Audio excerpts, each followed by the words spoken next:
Hello everyone, कैसे हैं आप सब। तो आज मैंने अपना जो ब्लॉग स्टार्ट किया है वो पूजा करने से किया है। और इससे पहले हमने प्लांट्स वगैरह थोड़े ठीक किए। और हमारा ये भी इरादा था कि हम मार्केट जाएं, नए प्लांट्स लाएं।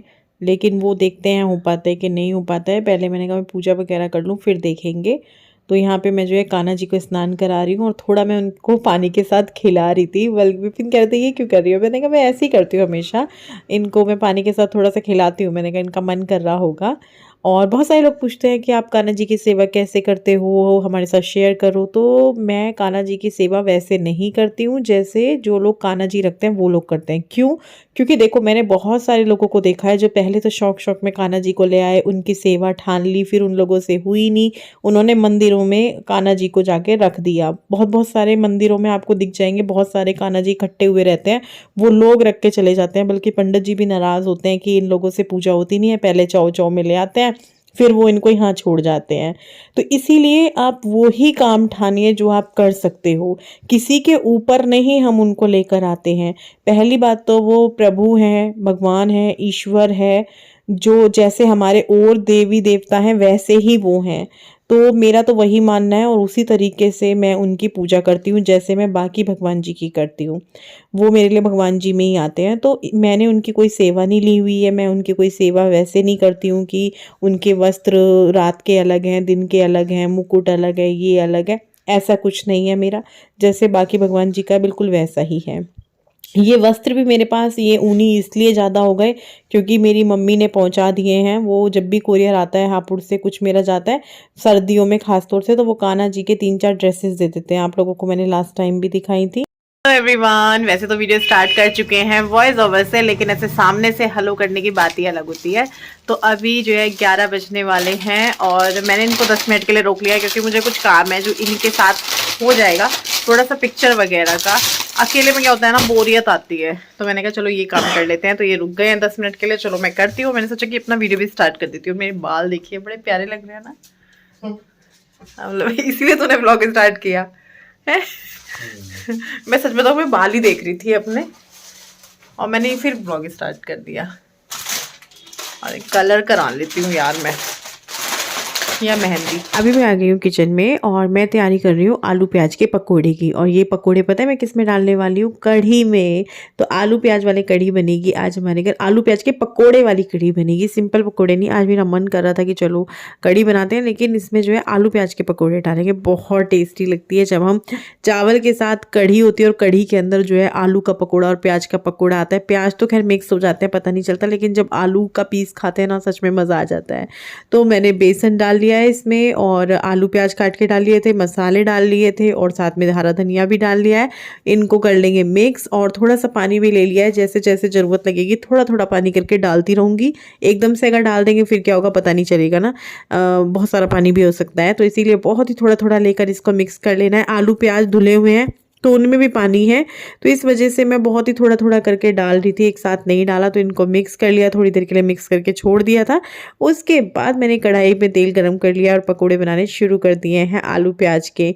ये पकोड़े बिना वैसे भी अच्छे लगेंगे, कढ़ी में ना भी डालो, लेकिन हम तो कढ़ी के लिए बना रहे हैं तो कढ़ी में ही डाल के खाएंगे। वैसे एक आधा वैसे भी खा लिया था मैंने। तो यहाँ पे जो है इनको अच्छे से हम फ्राई कर लेंगे और अलग प्लेट में निकाल लेंगे। 2-3 बार में जाकर ये होंगे क्योंकि तेल मैंने कम लिया है।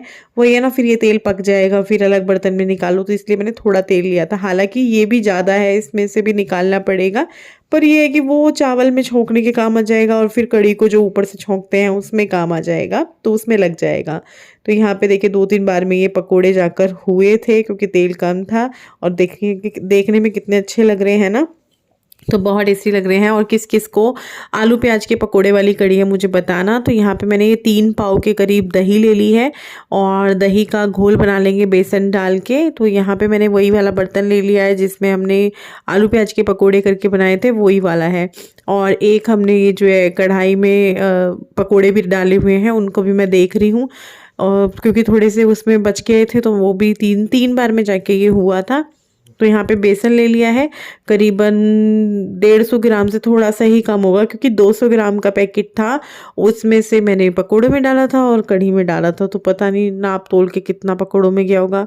कढ़ी में तो ज़्यादा गया ही है। तो घोल बना लेंगे, बेसन डाला, दही डाली, उसको मिक्स किया, फिर पानी डाला, और फिर उसके बाद मसाले में, मतलब मैं इसमें अभी घोल में डालूंगी हल्दी और नमक। एक चीज़ और मैं बता दूं, दही के साथ जब आप कढ़ी बनाते हो ना, तो दही को फेंट लेना चाहिए। अगर आप उसको फेंटते नहीं हो ना, और ऐसे ही मतलब दही लिया, बेसन लिया, पानी डाल दिया, तो उसके फुटक फुटक से आते हैं दही के। आप लोग हंसेंगे, फुटक फुटक रश्मि भी ना क्या क्या बोलती है, तो कुछ लोग समझ जाएंगे, क्योंकि ये कोई अजीबोगरीब भाषा नहीं है, हम लोगों के घर में नॉर्मली ऐसे ही शब्द यूज़ होते हैं।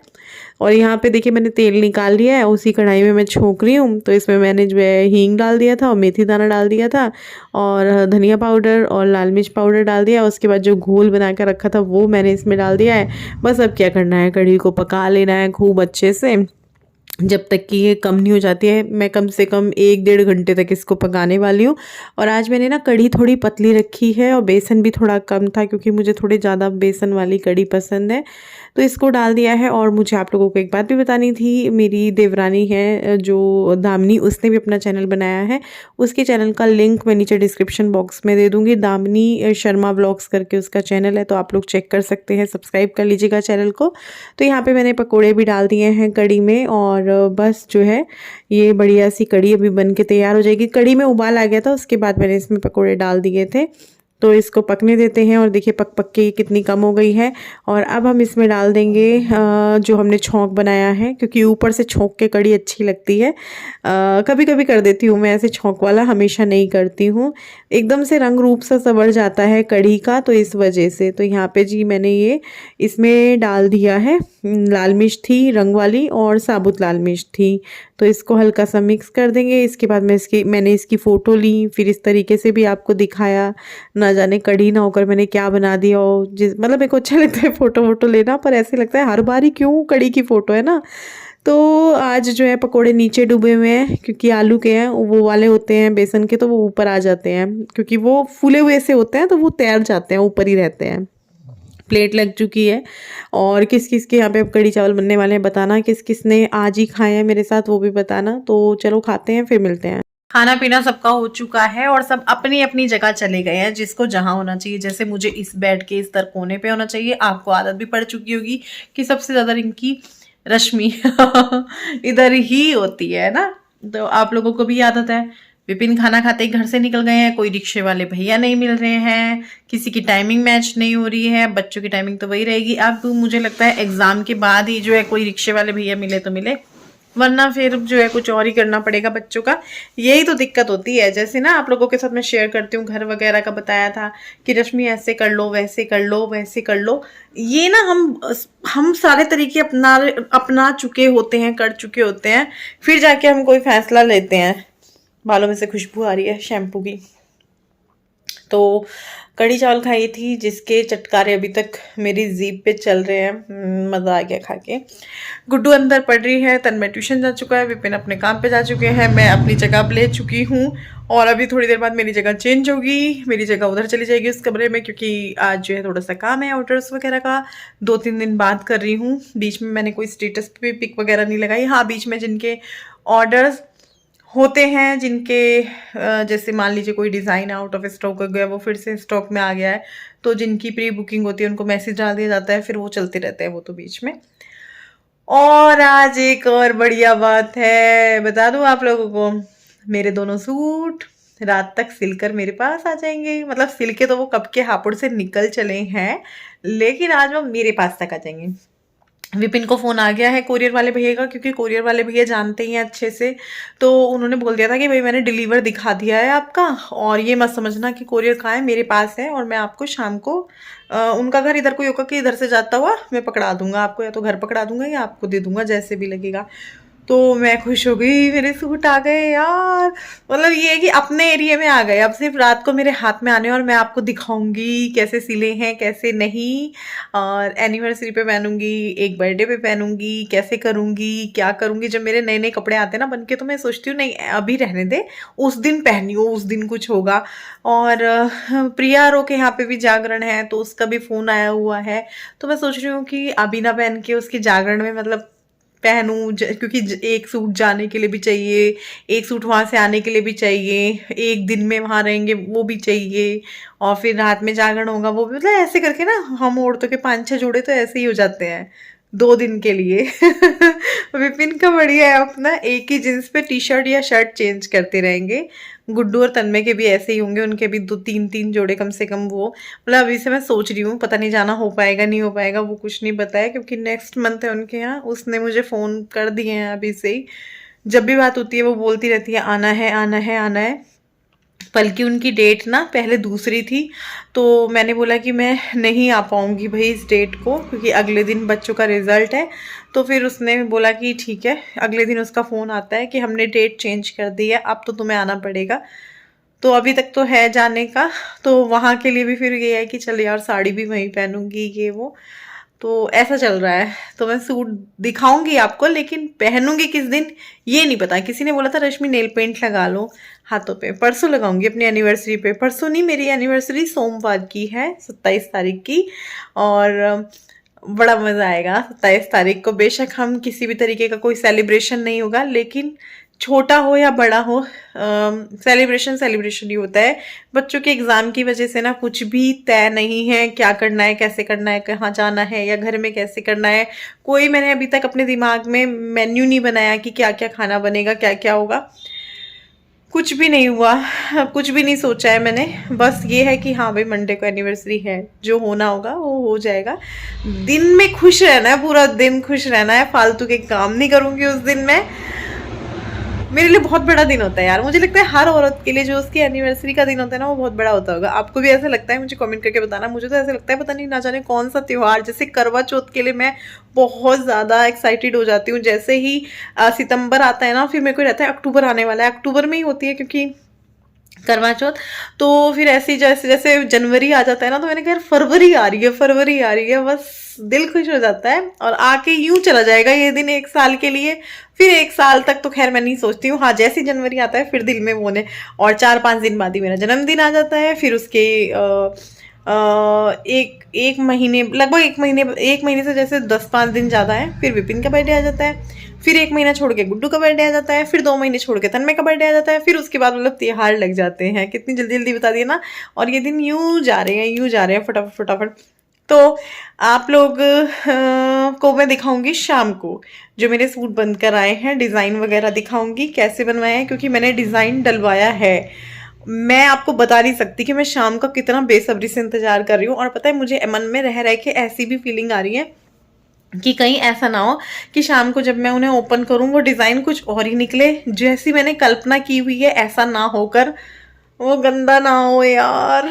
मेरा ऐसे दिमाग में आ रहा है बार बार। फिटिंग वगैरह पहन कर देखूंगी कैसी है कैसी नहीं है। शाम को ही पता चलेगा कि अरमानों पे पानी फिरा है या दिल खुश हो गया है। मेरे मन में ना ऐसे चल रहा है, नहीं अरमानों पे पानी फिर गया होगा, ऐसे लग रहा है। हाँ जी, देहरादून ब्लॉगर वासियों को एड्रेस शो हो रहा है दोबारा से। मैं आ चुकी हूँ अपना पैकेट लेकर, इसको ओपन करने के लिए, जो हापुड़ से चला था। सूट सिलने गए थे और अब ये आ चुके हैं सिल के। इनको ओपन करना है, बस कैंची से मेरे सूट ना कट जाएं। तो बड़े ध्यान से ये सूट काटूंगी, क्योंकि ये ना, और मैं ना, नहीं अंदर थैला भी है। और मुझे बहुत ज़्यादा इन्हें देखने की एक्साइटमेंट है, बहुत ज़्यादा। इससे मुझे एक चीज़ याद आ गई, आप लोग 1 मिनट होल्ड पे रहो। मैं उन भैया को, टेलर वाली भैया को ये भी बोल दूँ, भैया पैसे बता दो, क्योंकि उन्होंने अभी तक ना मुझे पैसे नहीं बताए। तो ये गलत बात है ना, पैसे भी पूछ लेना चाहिए बगैर का ही। चलो, तो मैंने उनको पैसों का बोल दिया कि भैया पैसे बता दो।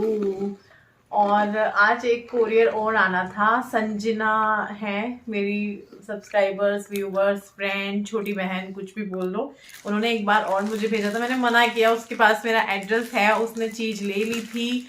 साइज़ पूछ रही थी, साइज़ भी मैंने इसीलिए बताया नहीं जबकि मुझे पता था साइज़, क्योंकि मैं नहीं चाहती, आप लोगों का प्यार मेरे लिए बहुत है। तो फिर वो भी पूछ रही थी दीदी मिला क्या कोरियर, मिला नहीं, अरे इसे काटना ही पड़ेगा। तो वैसे तो देखो कल उसको ओपन करूँगी, अच्छा लगेगा, दिखाऊंगी आप लोगों को, लेकिन ऐसे मुझे नहीं। दीपिका भी है, वो भी पूछ रही थी, वो अभी जोधपुर गई हुई है, जॉब करती हैं। तो मैंने कहा नहीं भाई, कुछ नहीं पता मुझे साइज सुइज अपना। तो यार मैं सच बताऊँ, इन्हें खुलते हुए वाली फीलिंग आ रही है कि मतलब पता नहीं कैसे निकलेगा, कैसा निकलेगा। अंदर एक और कोरियर सा है जिसमें हमने भेजा था ना। ये मेरा एक सूट है, ये मेरा दूसरा सूट है, और ये हमारा जो हमने अपना भेजा था नाप के लिए, ये वो सूट है। तो ये दोनों फेंकते हैं पहले नीचे, फिर आपको दिखाती हूँ मेरे दोनों सूट दूसरे सूट की तरफ। तो दूसरा सूट देखते हैं कैसा बनाया है। कैसा, ये वाला मेरा पता नहीं क्यों फेवरेट सा हो रहा है। डार्क कलर है ना, मेरे को डार्क कलर अपनी तरफ खींचते हैं। देखो उस सूट का मुझे खुशी हुई, लेकिन जो इस डार्क कलर की हो रही है ना, दिखाते हुए और देखते हुए हो रहा है, पता नहीं कैसा सिला होगा। तो ब्लॉग वैसे ही लंबा हो चुका है। 2 सूट और लेने वाली हूँ विपिन से। खूब सारे सूट बनवाने हैं मुझे अपने अच्छे अच्छे से। ठीक है। एक तो मैं आज वाले वीडियो में से ही मैंने छाटा हुआ है, अगर वो बच गया तो मैं उसमें से सिलवाऊंगी। खूब सारा फ्लावर वाला, उसमें 2 पीस बचे हुए हैं, तो मैं उसमें से भी सिलवाऊंगी, एक बढ़िया लगेगा एकदम। तो आप लोग बताना है ना। तो चलो इस वीडियो को यहीं पर एंड कर देते हैं। आप मेरी खुशी से समझ सकते हो कि हाँ मैं प्रसन्न हूँ। अब ये पहनने के बाद कैसे लगे कैसे ना लगे मुझे इससे मतलब नहीं है, लेकिन हाँ डिजाइन बढ़िया है। फिटिंग का बाद में देखेंगे। बाय बाय, गुड नाइट, कल मिलते हैं।